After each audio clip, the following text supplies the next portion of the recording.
Home ரெமெடின்னு சொல்லிட்டு கண்டதையும் உங்க ஃபேஸ்ல போட்டீங்கன்னா என்ன மாதிரி தான் பிரேக் அவுட்ஸ் வந்து உட்காந்துருப்பீங்க. ஹாய், என்னோட பேரு பவதாரணி. என்னோட செல்ஃப் க்ரூமிங் சேலஞ்சில் இது வந்து 12வது நாள். நான் ஃபர்ஸ்ட் எல்லாம் அவ்வளவா ஃபேஸ்ல இந்த பேக்கும் போட மாட்டேன். But once I started self grooming, சரி வீட்டுல கிடைக்கிற பேக் எல்லாம் போட்டா கொஞ்சம் நேச்சுரலா ஹெல்தியா நம்ம ஃபேஸ் க்ளோ ஆகும்னு நினைச்சு கடலை மாவு, காஃபி தூள், அதுக்கப்புறம் 2-3 இன்கிரீடியன்ட் எல்லாம் சேர்த்து நான் போட்டுட்டு இருந்தேன். ஆக்சுவலி இது எதுவுமே பேட் கிடையாது உங்க ஃபேஸ்க்கு, அன்லெஸ் அன்டில் நீங்க அதை எவ்வளவு யூஸ் பண்றீங்கன்றத பொறுத்து.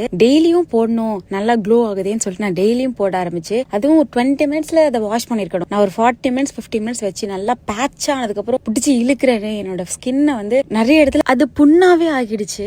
எனக்கு என்ன சொல்லதுன்னே தெரியல. ஃபர்ஸ்ட் 3 டேஸ் எனக்கு அது தெரியல. என்ன அதை முடிச்சுட்டு வாஷ் பண்ணிட்டு உடனே வெளியில போறது, மாய்ஸ்சரைசர் சன்ஸ்கிரீன் எல்லாம் போடாம வெளியில சுத்துறது ரொம்ப நேரம், சன்பர்ன், அந்த மாதிரி என்னோட ஸ்கின் இப்ப லிட்டரலா ரொம்ப ரொம்ப கொடூரமான ஒரு நிலைமையில இருக்குது. ஸ்கூல் காலேஜ் படிக்கிற குழந்தைங்களுக்கு கூட இப்பெல்லாம் தெரியுது எந்த அளவுக்கு ஸ்கின் கேர் பண்ணணும் பண்ணக்கூடாதுன்னு சொல்லிட்டு.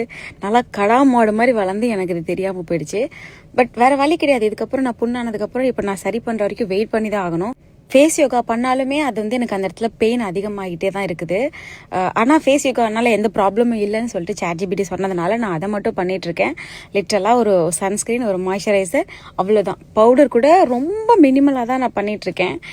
இவ்வளோ நாள் நான் எதுவுமே பண்ணாமல் இருந்தப்போ கூட என் ஸ்கின்ல இந்த அளவுக்கு புண்ணெல்லாம் வந்ததில்லை. என்னால் தொடக்கூட முடியல என்னோட ஸ்கின், அந்த அளவுக்கு நான் பண்ணி வச்சுட்டேன். சீரியஸா தி வேர்ஸ்ட் கண்டிஷன் அப்படி இருக்குது இப்போ எனக்கு. ஸோ ப்ளீஸ் யாராவது இந்த கடலை மாவுலாம் போடுறீங்கன்னா வீக்லி ட்வைஸ் அந்த மாதிரி மட்டும் போடுங்க. என்ன மாதிரி எடுத்து அப்புறம் அப்பி ஸ்கின்ல புண்ணு வாங்கிட்டு உட்காந்துருக்காதீங்க. ரொம்ப முக்கியமா என்னென்ன இன்கிரீடியன்ட் போடுறீங்களோ அதை மைண்ட் பண்ணி போடுங்க. கிடைக்குதுன்னு சொல்லிட்டு எல்லாத்தையும் கலந்து கலவையா போடாதீங்க. ஸோ அவ்வளோதான் இன்னைக்கு வீடியோ. நல்லா ஆனதுக்கு அப்புறம் திருப்பி வந்து நம்ம கண்டினியூ பண்ணலாம். Okay, so bye.